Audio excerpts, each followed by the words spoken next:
सहना भवतु सहनौ भुनक्तु सह वीर्यं करवावहै तेजस्विनावधीतमस्तु मा विद्विषावहै। ॐ शान्ति शान्ति।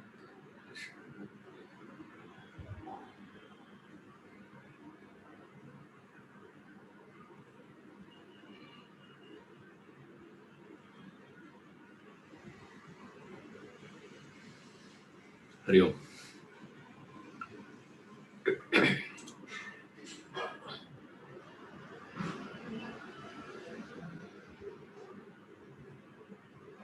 Meditation is not forcefully attempting to still the mind, stopping the mind.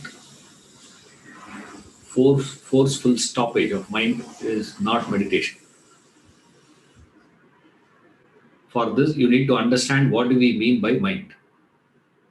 Mind means flow of thought.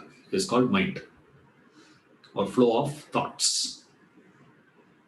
When a thought flows continuously, that's called mind. Like water flowing is called river. Same way, thoughts flowing is called mind.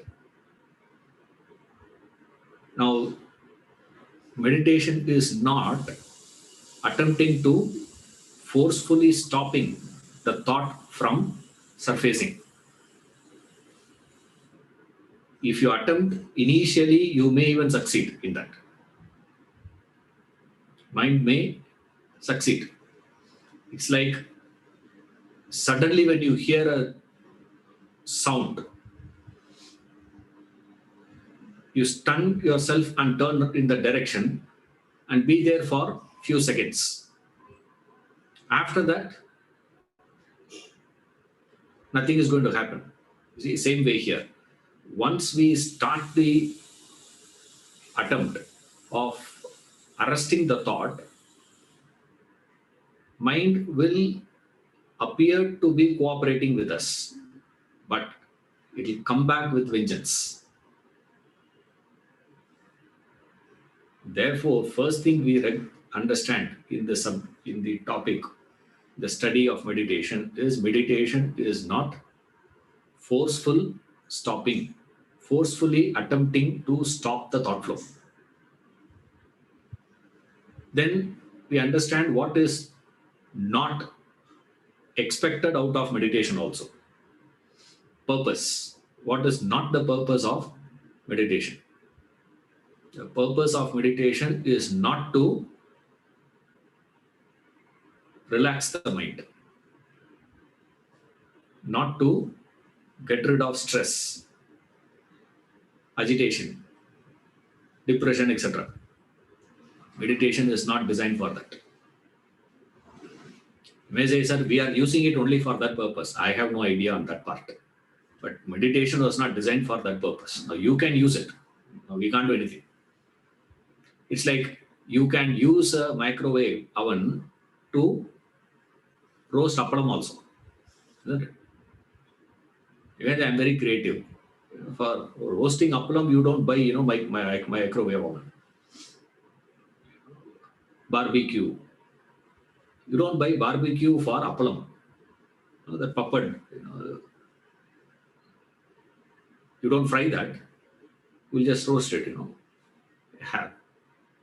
You don't do that for that purpose.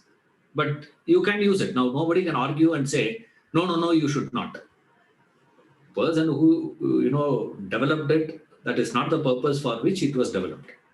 If you say that I'm going to use it only for that purpose, that's your choice. I'm only talking about what is it is not designed. And if you attempt it for the purposes to which it is not designed, it is like a person buying a Kohinoor diamond and use it as a paperweight. It is like that. Now, if you are capable of affording that, well and good. The problem is you are struggling to meet your ends.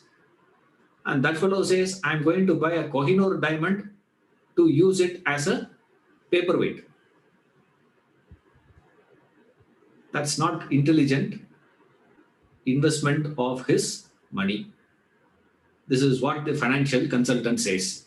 But if you insist, what is your problem? It is my money. I will spend it the way I want.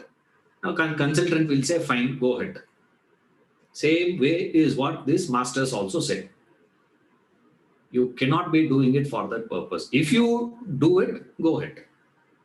Now, we have no jurisdiction there. But the purpose is not for that. Kohinoor diamond is not for the purpose of paperweight. Aeroplane should not be used with bullocks. You can use it, no? To transport from one place to another place. What I'm going to do, sir? My cart is broken. Therefore, what I'm going to buy? I'm going to buy a private jet. I'm buying a private jet and mount that private jet with my bullocks and make the bullock to pull the private jet. If a fellow says, that will show how ignorant he is or how egoistic he is. It's an ego. Like these people didn't know that.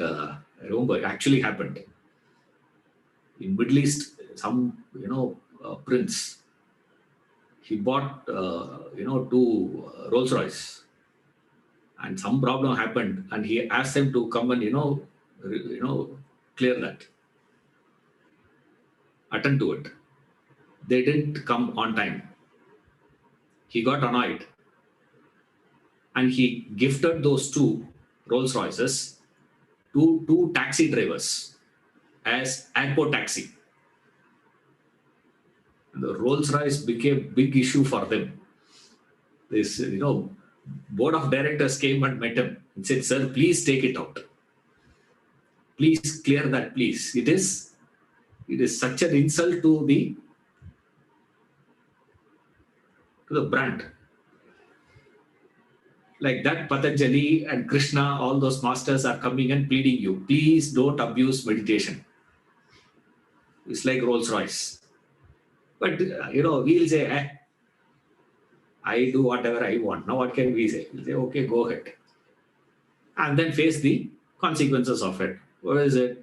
You use a Kohinoor diamond as a paperweight. To buy that, you have to borrow only.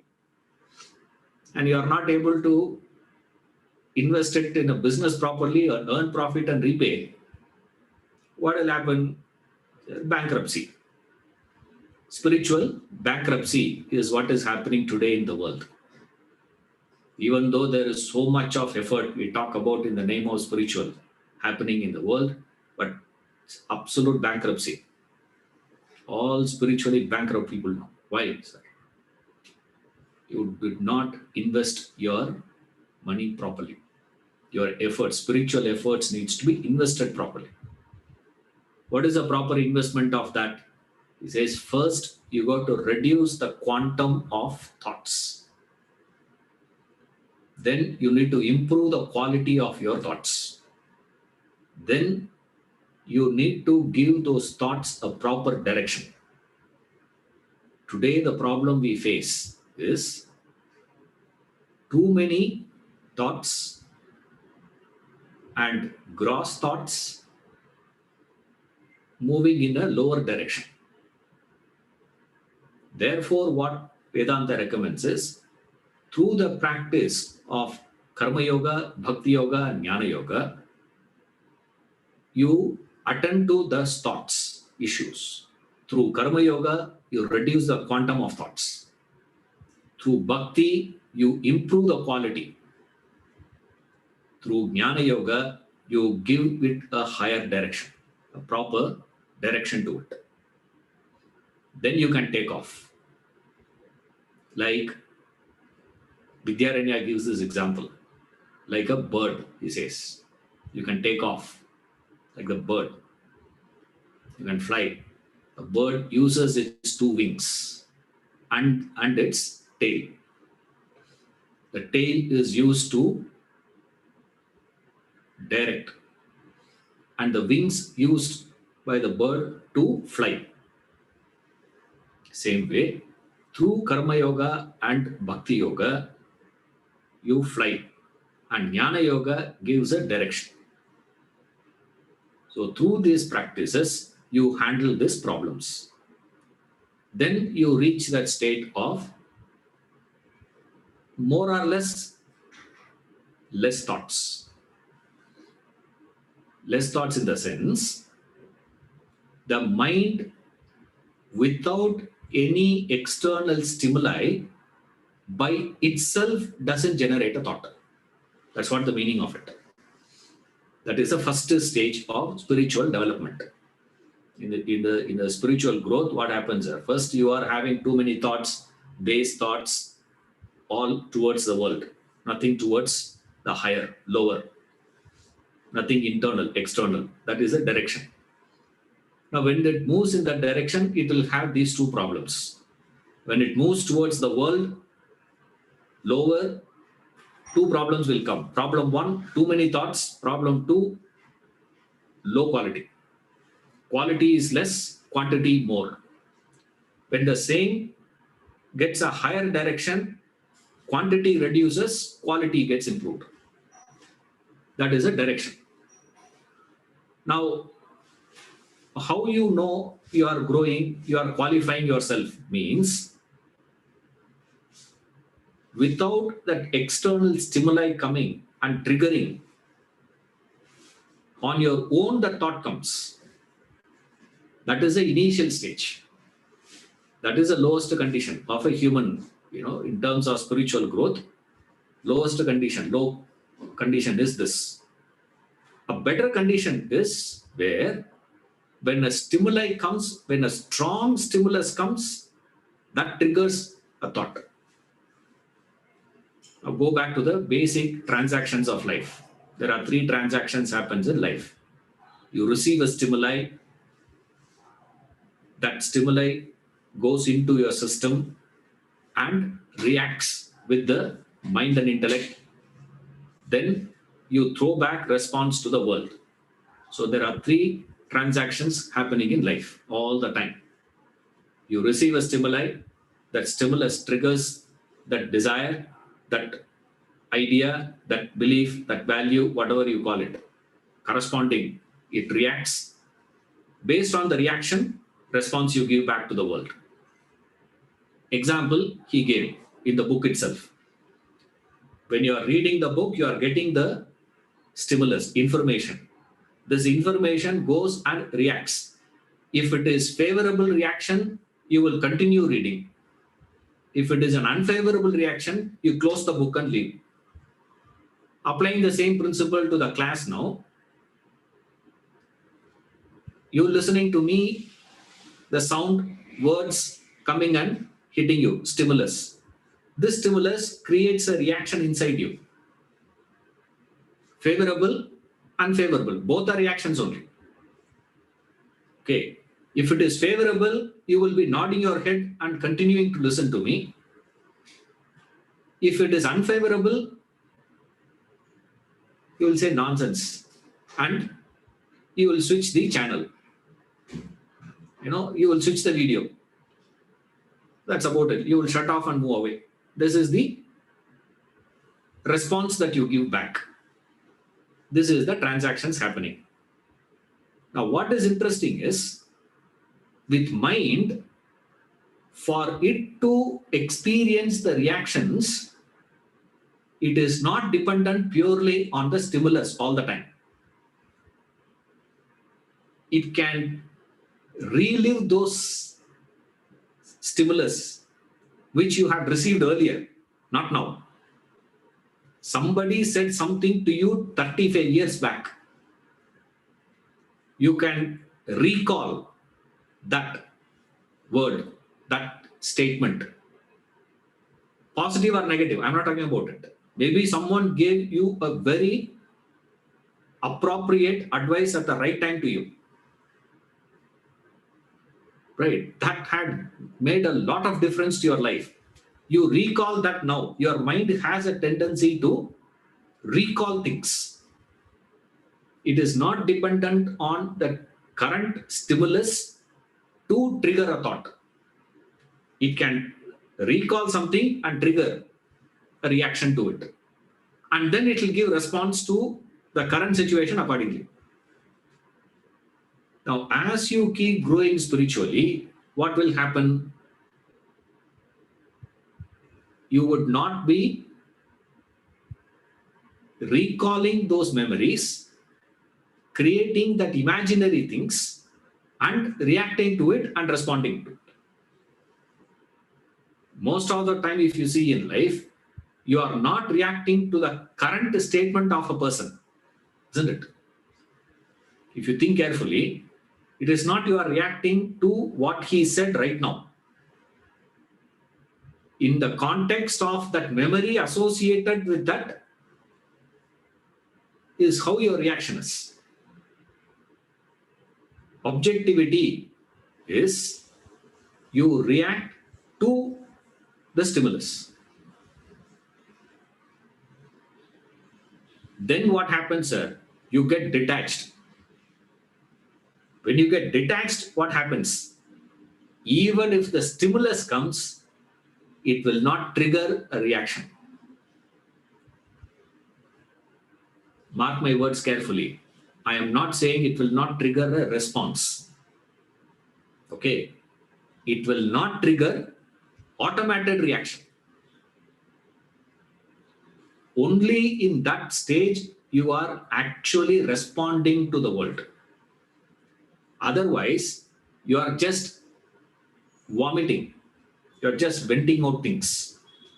Whatever reactions inside, you're responding. Respond. Just.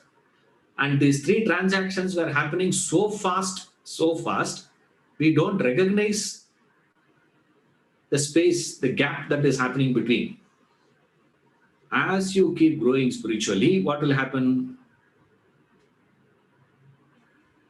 You will not be reacting without a stimulus. Then, how the responses will be, sir? Responses would be performed. Responses would be purely based on your obligations. Till that point where there is no reactions, your responses are not based on obligations. You may claim, but you are not actually responding to your obligations.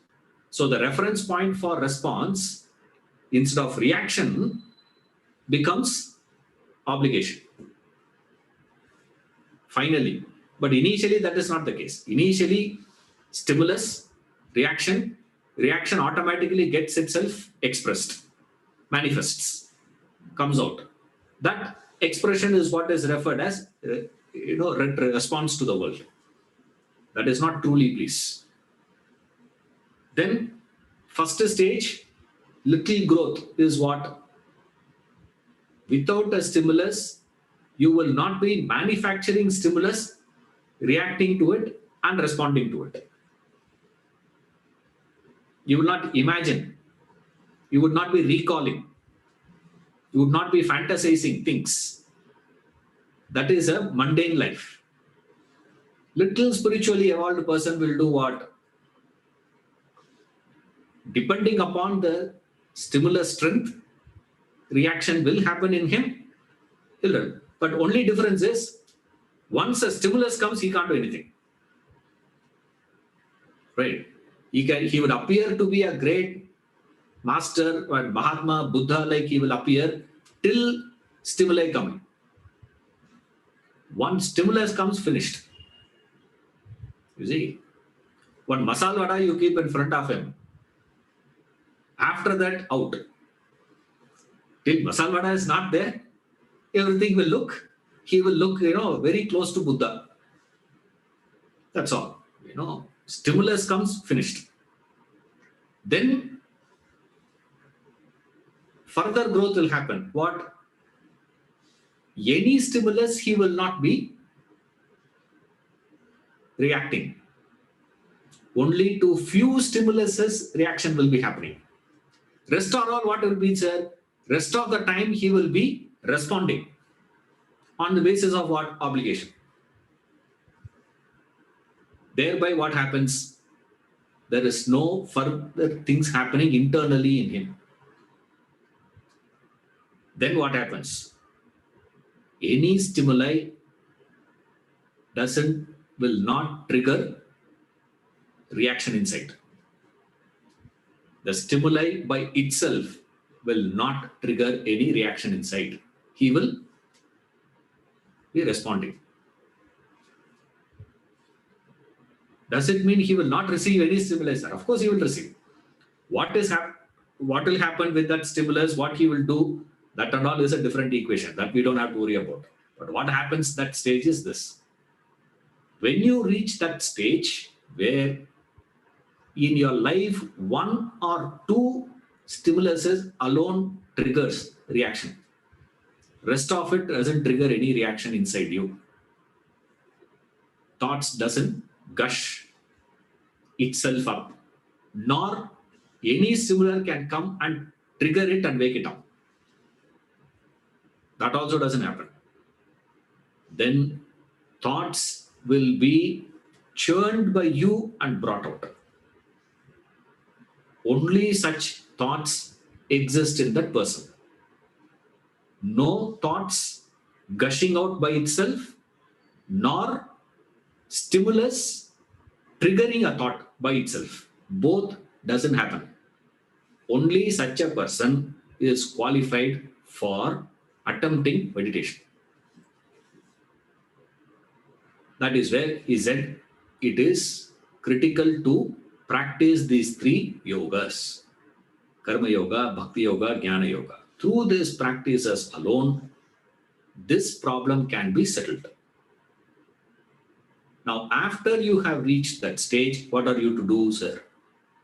He says, now you sit for meditation. In meditation, what are we doing? We already said, we are not attempting to still the mind, stun the mind. No. Then, meditation is a training. It's a spiritual discipline. It's a spiritual training. You are giving a specific training to the mind to stay with a thought, with one thought flowing. If no thought is flowing, there is no mind itself, because the definition of mind is thought flow. If there is no water flowing, you don't call it as river. You may say, but it's not a river. You know, all the things that is associated with the river will not be happening there. Like dried up, Saraswati river. You can read, but where is it? Dried. Now it is dried. Now you can't go there, and cultivation cannot happen. All that is supposed to be happening where there is a river will not happen there. Same way, it will be just for the sake of it. That's it. Linguistically, you will call it as mind. But is there minding happening, sir? No, it is not happening. Similarly here, the thoughts doesn't flow by itself. Then comes this stage. Now what he is going to do? He is not attempting to reach no thought stage. The training for the mind here is to stay with a thought. A thought. In the statement itself, there are two words, which means two thoughts. A thought itself becomes two, actually speaking. So one thought, stay with one idea. Before that, before you can attempt to stay with a thought, you must have the capability and training to the mind to stay with similar thought. Same thought. Before you can attempt with same thought, you should have mastered, you should have trained that mind to stay for a period of time with a similar thought. Today, the mind is in such a chaotic state, it is moving into dissimilar thoughts. When your mind is in a chaotic state, means your mind is entertaining dissimilar thoughts. A dissimilar thought entertaining mind, if you attempt to, if you force that to entertain same thought,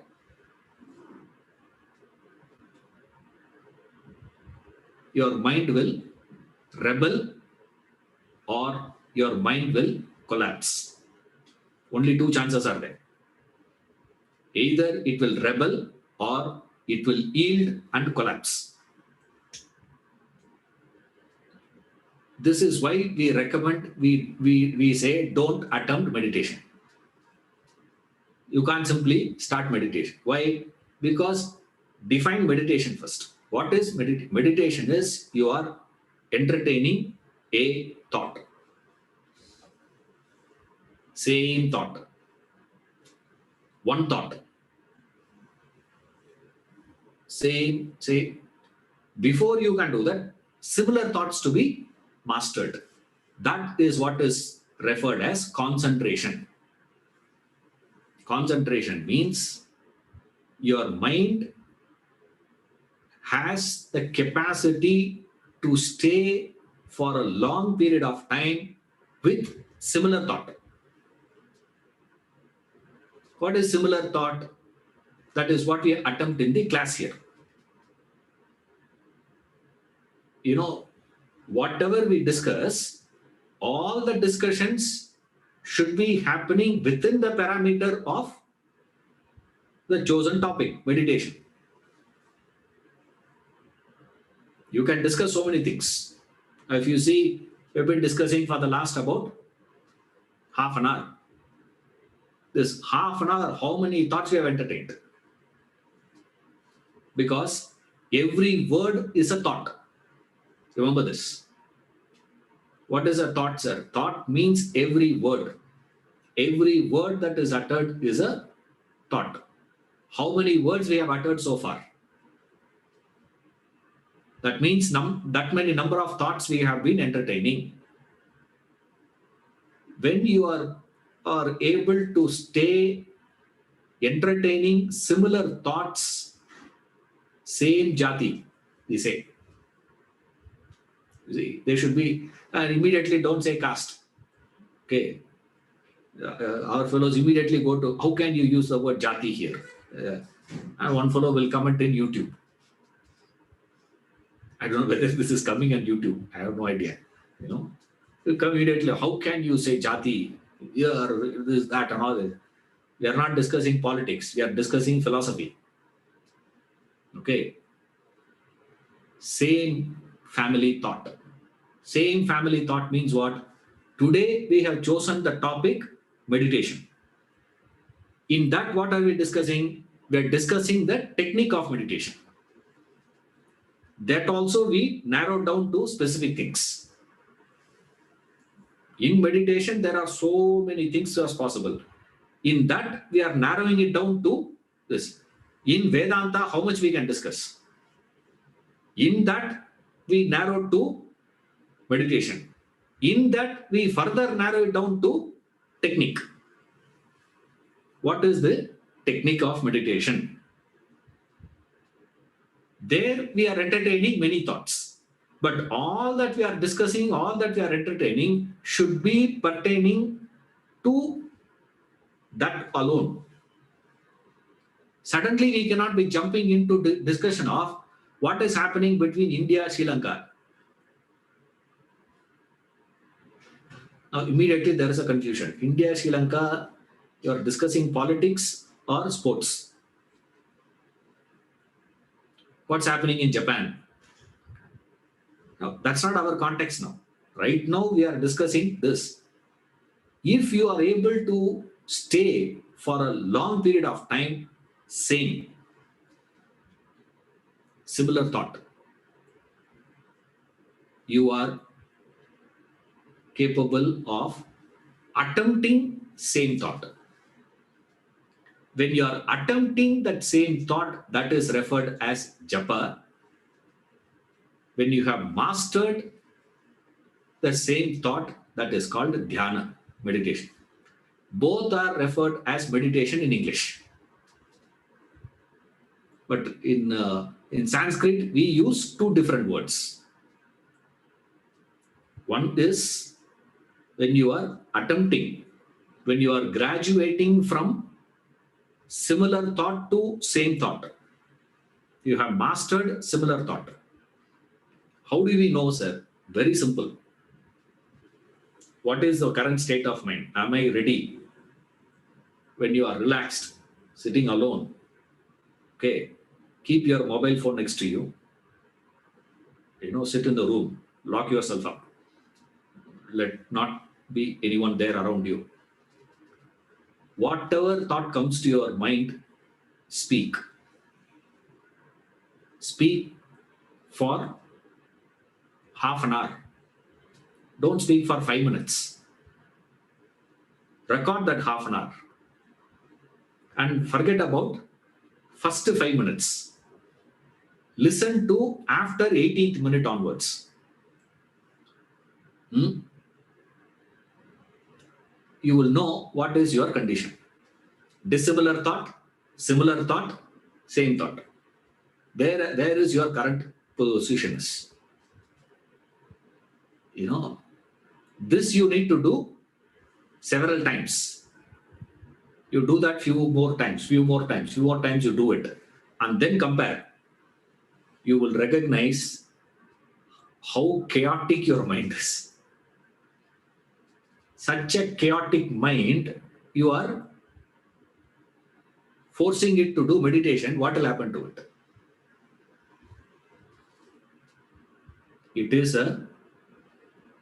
It will rebel or it will collapse.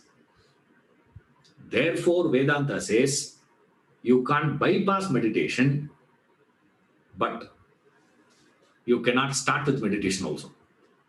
Then what you should do, sir? You should end your spiritual journey with meditation. Last one.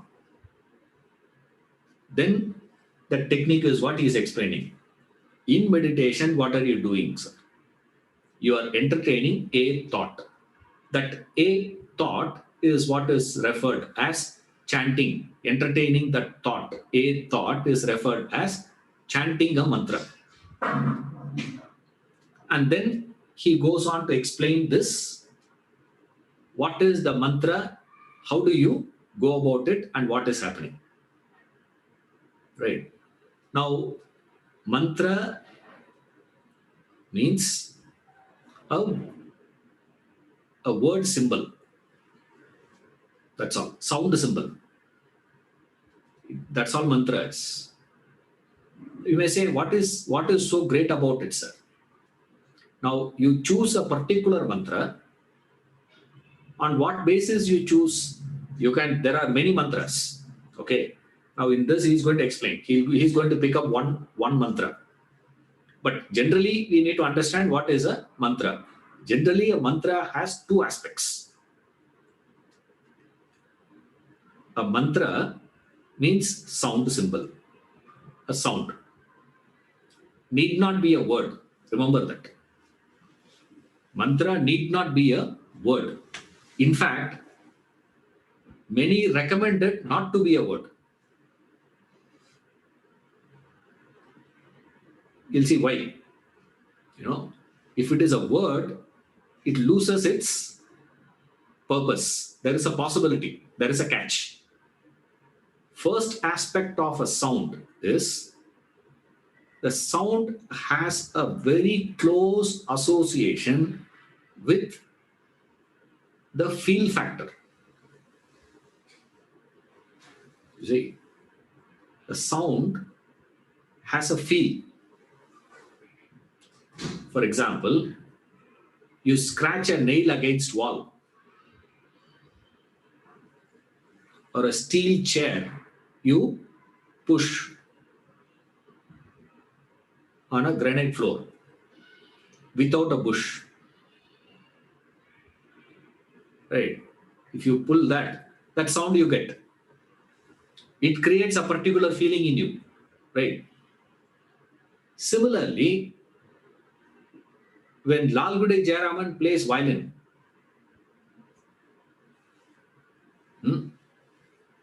T.R. Mahalingam flute, that's also sound, right? When he plays, how is it? That sound is also sound. Scratching nail against wall is also sound. This sound creates a particular feel. That sound creates a particular feel. So the science of mantra evolved with this understanding. Any sound that is going to be agitating the mind will trigger thoughts. Right? Trigger which thought? That's why we studied first the basic concept. What is it, sir? Dissimilar, similar, same. Now, when I am attempting same, even a similar thought is moving away from that same, isn't it? Forget about dissimilar. Moving, when I am attempting to entertain a same thought, moving from same to similar itself is a fall. You are defeating what you are doing. It will cancel your effort. Because in meditation, the effort is entertain same thought. That is meditation. Then we need to have one more point. I'll just come back to it. Right? Entertaining same thought. One. Second one is a mantra should not ideally have inherently a possibility to trigger similar or dissimilar thought. We should not have that possibility of thought association. This thought will trigger that thought.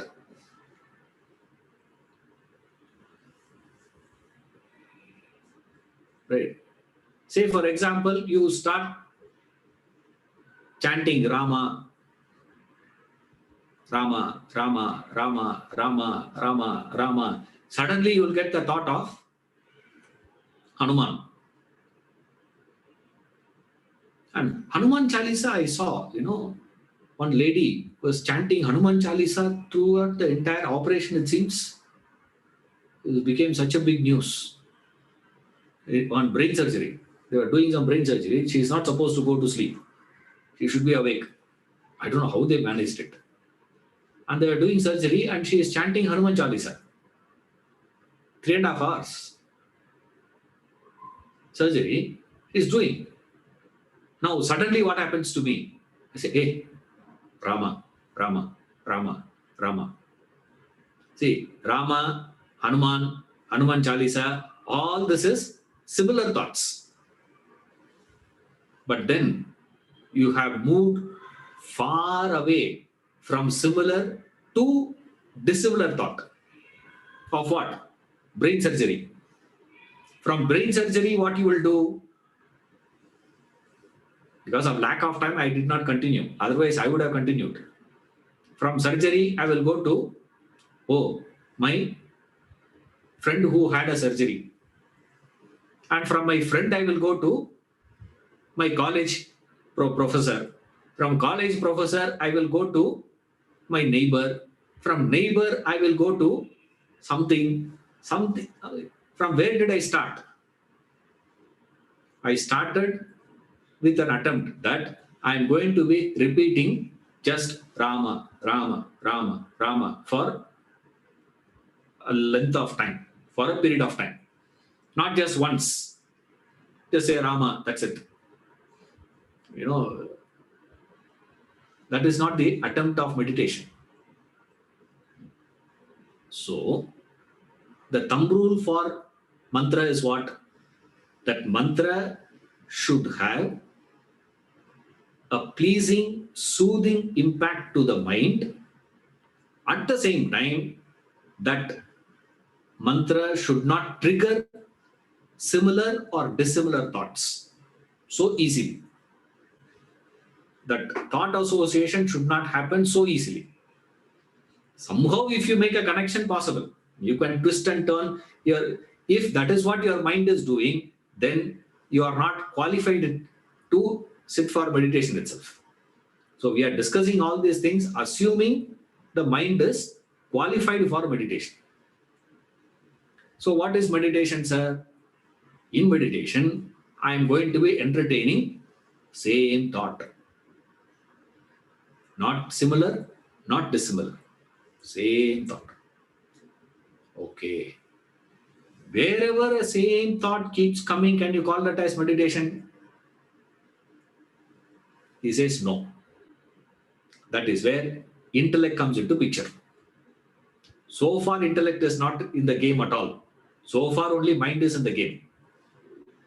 Now, suddenly, intellect has to be brought into picture. Why?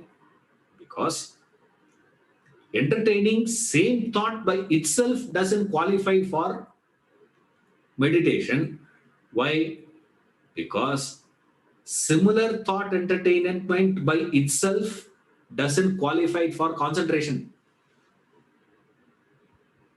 Now the attempt is a mind which is concentrating alone can attempt for meditation. So for which we need to go one step back and establish my mind is a concentrating mind. And Vedanta had given us the fundamental nature of mind. What is the nature of mind? Asthira and Chanchala. Mind is equal to Asthira and Chanchala. Unstable and wavering is the nature of mind. That's why we compare the mind to a monkey. It will not stay. Even if it stays in a place, it will not keep quiet. Quiet mind, not possible. Mind or quietude, only one is possible. Both cannot exist together. You see, dark sun, dark day, not possible. Day means bright. Night means dark. You can't have a bright night. There's no possibility. It doesn't come. It cannot exist. It will cancel each other. Or a smoking hot ice cream. You can't bring a smoking hot ice cream. So one fellow said, I'll take you to a hotel, sir. Here they are serving, deep fried ice cream. In Bangalore, in one hotel, I don't know, now they are still serving that. I said, they did not fry ice cream. The coating gets fried. Ice cream is not. Inside is ice cream. The coating is what is getting fried. That's about it, not the inside one. It's not possible. Same way, you can never have a mind and quiet. Quietude and mind will not go together. Peace and mind will never go together. Peaceful mind. There's no such thing called peaceful mind. Peace and mind are contradicted in terms. Which means what? It is not peace of mind. It is peace from mind. Peace is possible only from when you move away from mind, only peace is possible. Mind itself should be peaceful. No, it is not possible. Mind has to die. Mind has to disappear. In the disappearance of mind alone, peace exists. Same way, here, the thoughts, mind means it will be entertaining, jumping.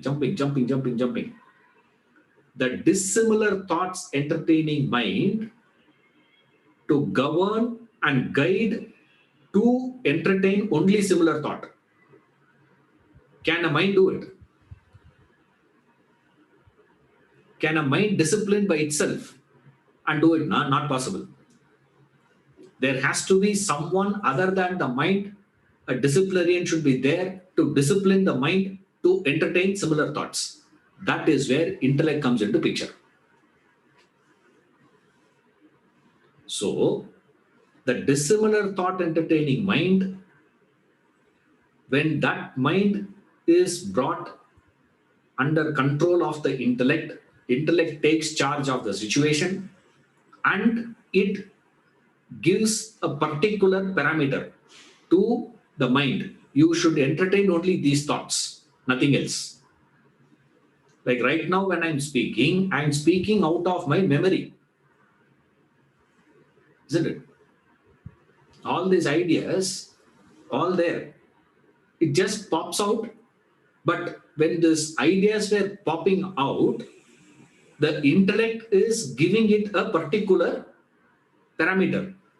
Within that only you should play. You can't play beyond this. You should not entertain any thought beyond this. And don't believe based on my speaking, because I may get a dissimilar thought and not speak it out. You see, just because I am speaking only with reference to meditation, don't think that I am not entertaining any dissimilar thought in me. Not necessarily.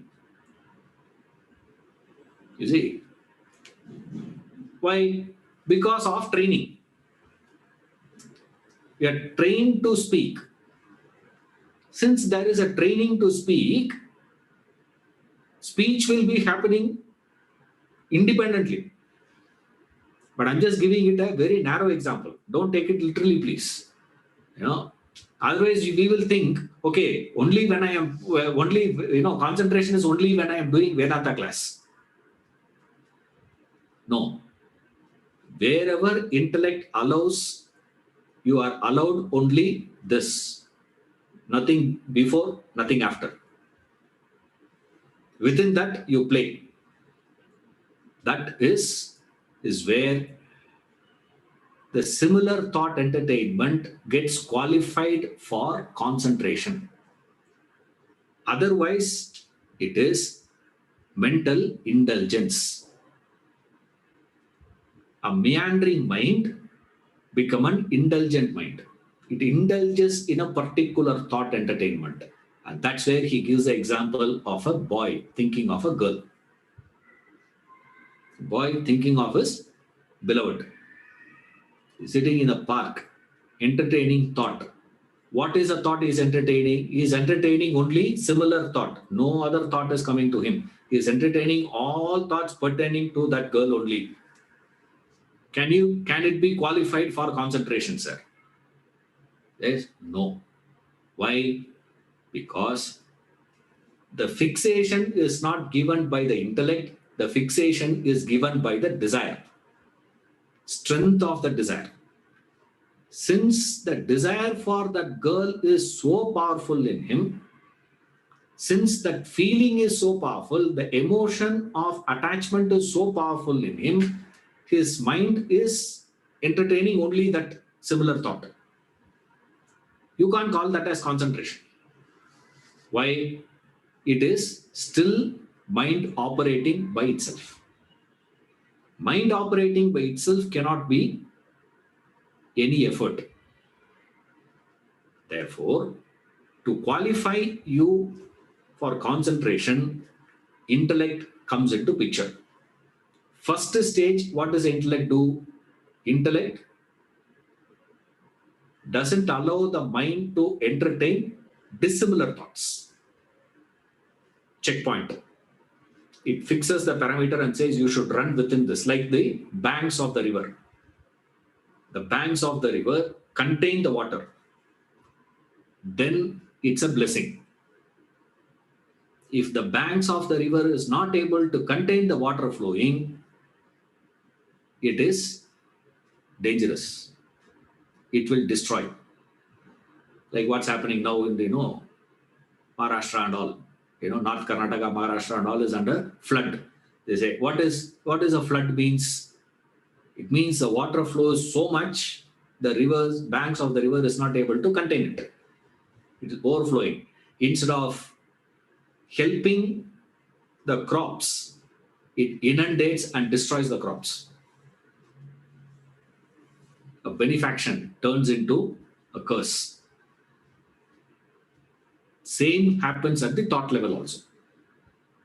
Only when it is contained and it is flowing in the direction given by the banks, it is called a concentrating mind. The mind is in concentration. Then comes single thought. Now what is happening is, again there is a gear change. Now they change the gear again. What is that?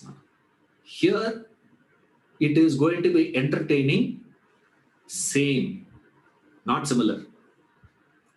Again, now that mind is trained to entertain similar thoughts. So when the mind says, I'm going to be entertaining same thought, it will slip. Where it will slip? It should slip only into similar thoughts. If it slips into a dissimilar thought, get up from meditation seat and move out. You are not yet ready. Is it only during that meditation period, sir? No. That's not the case. Throughout the day, you should be entertaining similar thought. That's where he gives a classic example. Beautiful one. Says, every day, morning and evening, the family is hoisting the national flag, saluting, singing national anthem.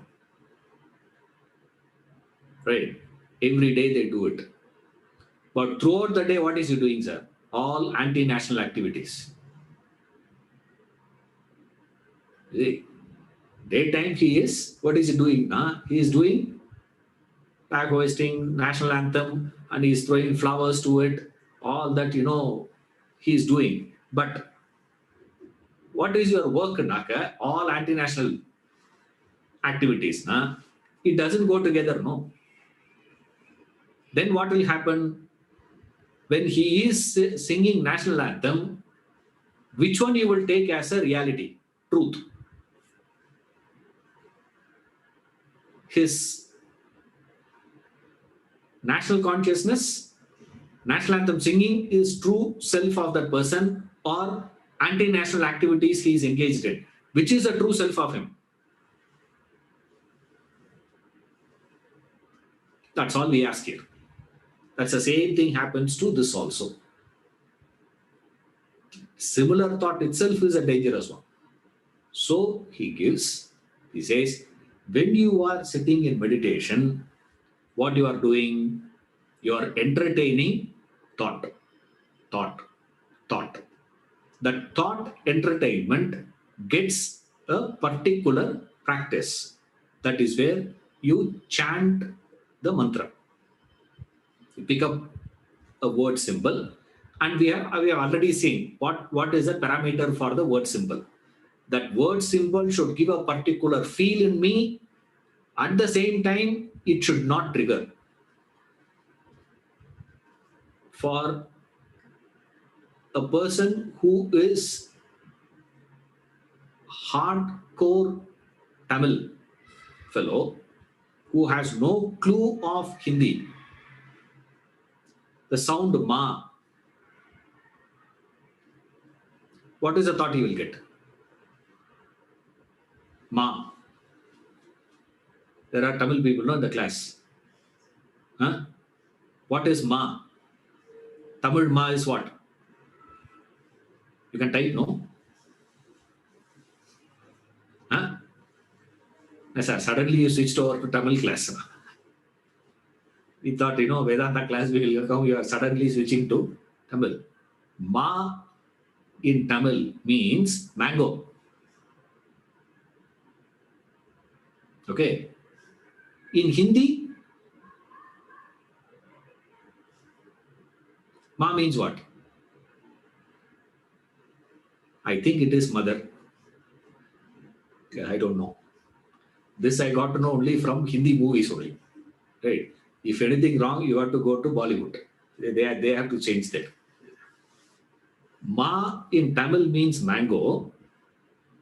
Ma in Hindi means, now the sound ma, for a North Indian, the sound ma will be inspiring. It will trigger so much of emotion in him. In a South Indian, ma will bring in what? This is called a thought association. That's all. You see, ma, the literal sound is only same sound. There's no difference in sound. The sound is same, but the meaning and that meaning associated things to that meaning all differs. So we should take in something as a mantra which will be pleasing sound. At the same time, it should not just trigger. That's why they'll have some weird sounds, you know, cream, clean, hum, hum sound and all they'll give. And when you hear that, it looks so funny, actually. But why they took that particular sound is that sound, when it is sounded, தெரியல அது இங்கிலீஷா என்னன்னு, when you sound that sound, it should be pleasing. At the same time, that should not by itself trigger dissimilar thought, impossible, a very rare possibility of a similar thought. Right? Because anything can trigger anything. That is possible. So you can't do it, you can't stop that. You can interpret it, you can create something also. You can have your own definition. You can have your own vocabulary. So that way, each one can create their own. But here, what happens with this mind is, in japa practice, what you are doing, you are repeating the mantra, repetition. If that repetition were to be happening and mind is chanting that mantra, now remember the chanting is happening through the mouth. Okay, even though we say we are chanting, we are not talking about the mouth chanting, we are talking about the mind chanting. Right? So mouth chanting is representative of the mind repeating. That's all it means. So when you chant, the mind is repeating that sound. Every time what will happen is, first you sound the mantra, then you sound the mantra, then you sound the mantra, you sound the mantra. For example, you take Om, Om, Om, Om, Om. When you do, you find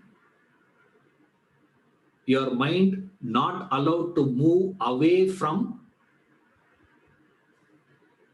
sound Om, mantra Om, because we have chosen that mantra. Right? For example, sounding happening. When this is going on, you will realize between two chanting of Om, there is a silence. Right? You will realize that silence after a period of time. You will not realize it immediately. Initially, your inspiration, your focus, your energy, whatever you call it, entire thing will be on the chant, mantra, Om, Om, Om. Over a period of time, your focus of attention shifts to silence. The silence that is following the chant. Then you stay more with the silence, elongate that silence, elongate it, and then you have the chant again. Then you have the chant again. Then you have the chant again. During the chant period or during that silence elongated period, there is a possibility your mind may entertain a similar thought, associated thought. When such a thing happens, your intellect should be alert enough to bring it back to the chant. If the intellect is not alert enough to bring it back, what will happen?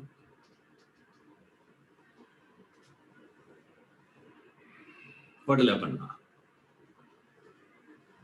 Half an hour meditation will look like 2 minutes. A lot of people say to me, factually, when you do japa, 2 minutes of meditation should appear to you like you are sitting for 2.5 hours. That is true meditation. It's not that 2.5 hours. If 2.5 hours appears like 2 minutes, what had happened to you?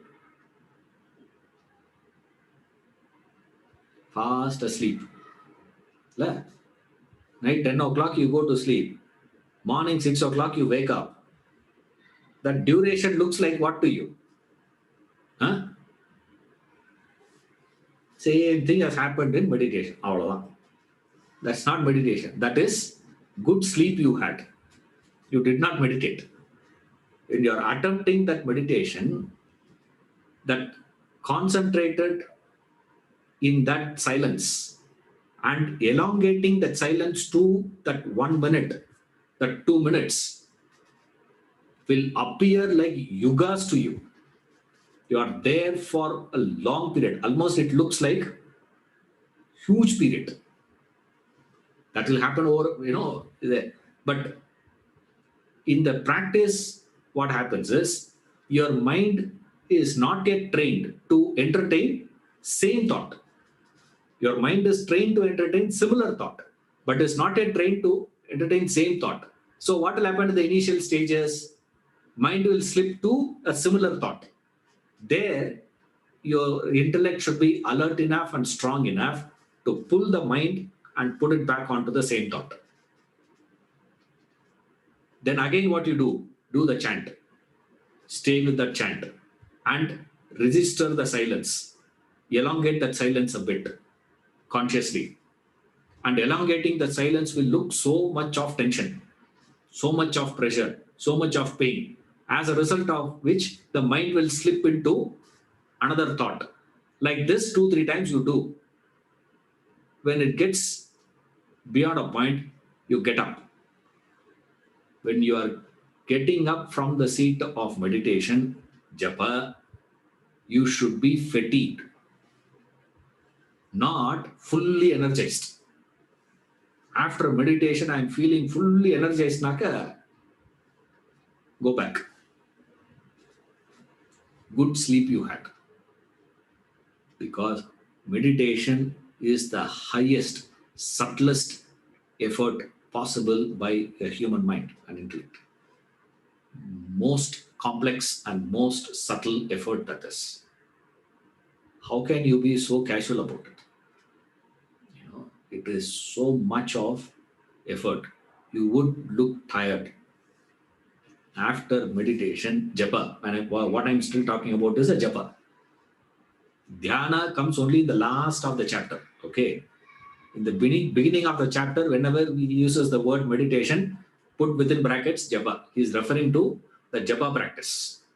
In that japa practice, what is happening?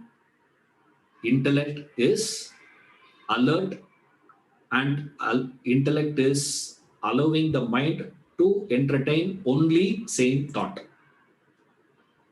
And mind is agreeing to it and entertaining same thought. Slowly the thought mind starts registering, enjoying the silence, and consciously that silence gets elongated. That elongated silence is so unique and so uncomfortable for the mind, it starts entertaining not the same thought, it will go to similar thought. When it goes to that similar thought, intellect is alert enough to bring it back to the same thought. So it slips, bring it back. It slips, bring it back. You do like this for 2, 3 times, and then you get up from that day. Like this, you have to do for a length of period. Then your mind gets trained to stay with same thought for a long period of time. That is called meditation. So, what is meditation, sir?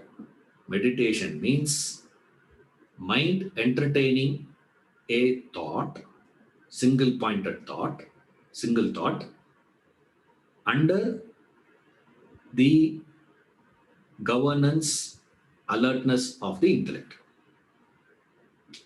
If it is without intellect's participation, it is indulgence of the mind. Okay. The meandering mind becomes an indulgent mind. That's about it. It just indulges in why? Because it has a powerful liking behind it.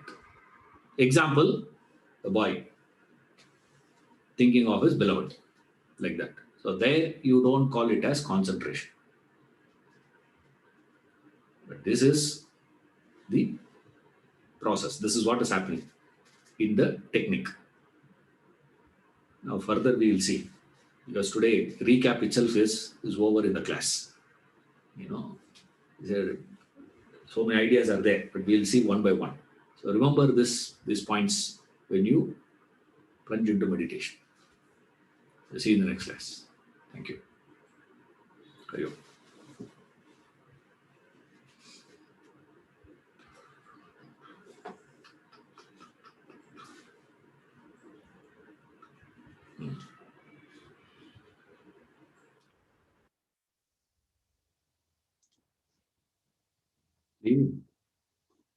What's happening? It's not working.